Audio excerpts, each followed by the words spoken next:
સમયસર જે ખેડૂતને જરૂરિયાતો જે છે એ પ્રમાણની જેની જવાબદારી સરકારની છે ઉપલબ્ધ કરાવવાની, એ સરકાર ઉપલબ્ધ કરાવતી નથી. કિસાન આક્રોશ યાત્રાનું આયોજન કરવામાં આવ્યું છે.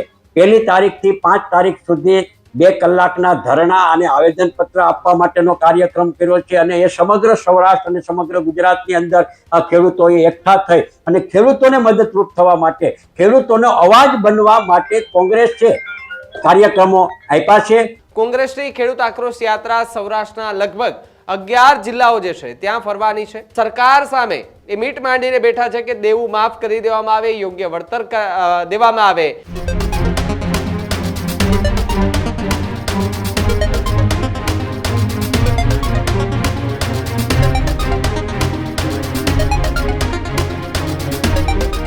સમાચારોમાં આગળ વાત કોંગ્રેસની કરીએ તો કોંગ્રેસની યાત્રાની શરૂઆત આવતીકાલથી શરૂઆત થવાની છે. સોમનાથથી દ્વારકા સુધી કોંગ્રેસના નેતાઓની યાત્રાની શરૂઆત થવા જઈ રહી છે. ત્યારે વિવિધ મુદ્દાઓ જે છે તે આ યાત્રાની અંદર રાખવામાં આવ્યા છે. ખેડૂત આક્રોશ યાત્રા એમનું નામ આપવામાં આવ્યું છે. ગીર સોમનાથથી એમનો પ્રારંભ થશે. કોંગ્રેસની ખેડૂત આક્રોશ યાત્રા સૌરાષ્ટ્રના લગભગ 11 જિલ્લાઓ જે છે ત્યાં ફરવાની છે.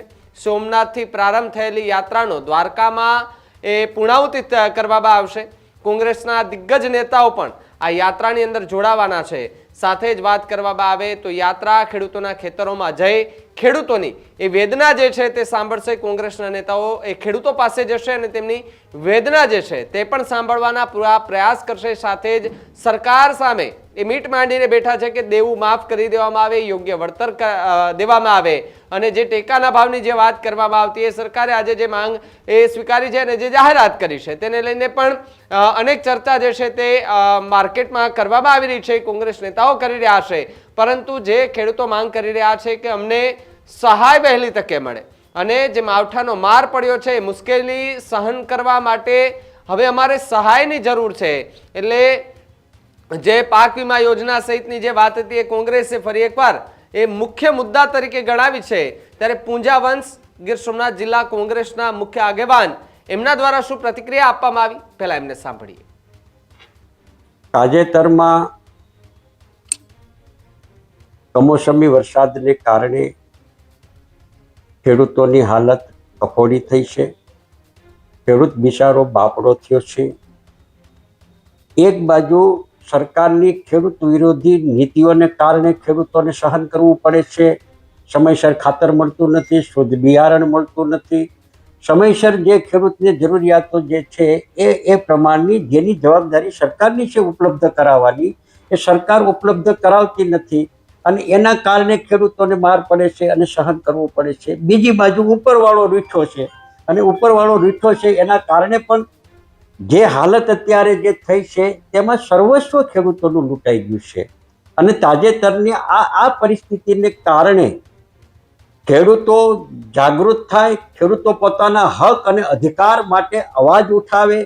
જે રીતે સરકારે નિર્ણય કર્યો અને ખેડૂતોએ, કોંગ્રેસે જે રીતે રજૂઆતો કરી અને રજૂઆતો કર્યા પછી ખેડૂતોએ એમાં સહકાર આપ્યો અને ખેડૂતો સંગઠિત થઈને સરકાર દ્વારા ડિજિટલ સર્વે માટે કરવા માટેની જે જાહેરાત કરી તેને જાહેરાત કર્યા પછી એની સામે વિરોધનો સૂર ઊભો થયો, આક્રોશ વ્યક્ત થયો. ખેડૂતોએ બહિષ્કાર કર્યો અને સરકારે તાત્કાલિક અસરથી પોતાના નિર્ણયને ફેરવી તોડવો પડ્યો. એનો અર્થ એ થયો છે કે સરકારનો અગાઉનો નિર્ણય હતો એ ખેડૂત વિરોધી હતો, એ સાબિત થઈ ગયું. ત્યાર પછી તાજેતરમાં સરકાર થયો કે હવે ક્યારે કેટલું જાહેરાત આપશે, કેવા પ્રકારનું પેકેજ આપશે. મુખ્યમંત્રી શ્રી કોડીનાર આવી ગયા છે.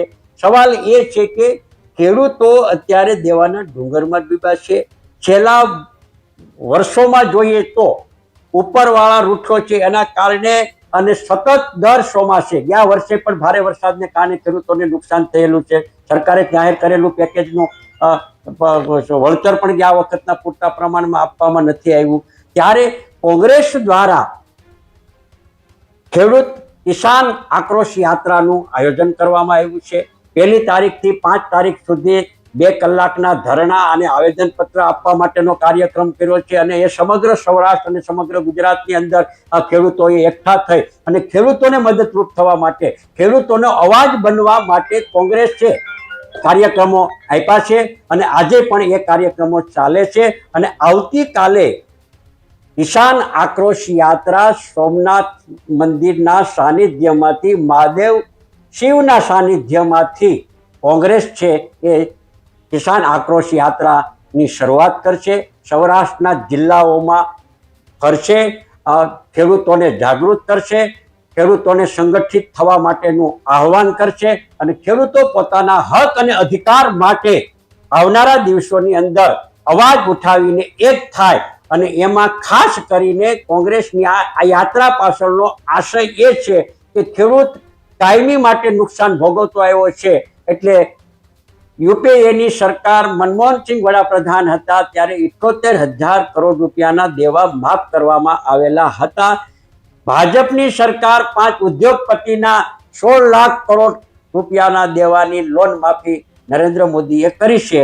ત્યારે ગુજરાતના ખેડૂતો માટે, ગુજરાતના ખેડૂતોના હક અને અધિકાર માટે કિસાન આક્રોશ રેલીના માધ્યમ દ્વારા ખેડૂતોના દેવા સંપૂર્ણપણે માફ કરવા અને ચાલુ સાલના ધિરાણો પણ સંપૂર્ણપણે માફ કરવા માટેની માંગણી સાથેની અને ખેડૂતોના બાકીના જે પ્રશ્નો છે એ પછી જમીન માપણીના હોય, માપણીના હોય, ખેડૂતને સમયસર ખાતર ઉપલબ્ધ કરાવવાનું હોય, શુદ્ધ બિયારણ પૂરું પાડવાનું હોય, આ ખેડૂતોના જે પ્રશ્નો જે છે એ પ્રશ્નોને વાચા આપવા માટે અને ખેડૂતોને આવનારા દિવસોની અંદર ફાયદો થાય એના હક અને અધિકાર માટે આવતીકાલે ગુજરાત પ્રદેશ કોંગ્રેસ સમિતિના પ્રમુખ ભાઈ શ્રી અમિતભાઈ ચાવડાના અધ્યક્ષપણા નીચે સભાનું આયોજન કર્યું છે અને એ સભા આ યાત્રાને પ્રસ્થાન કરાવશે.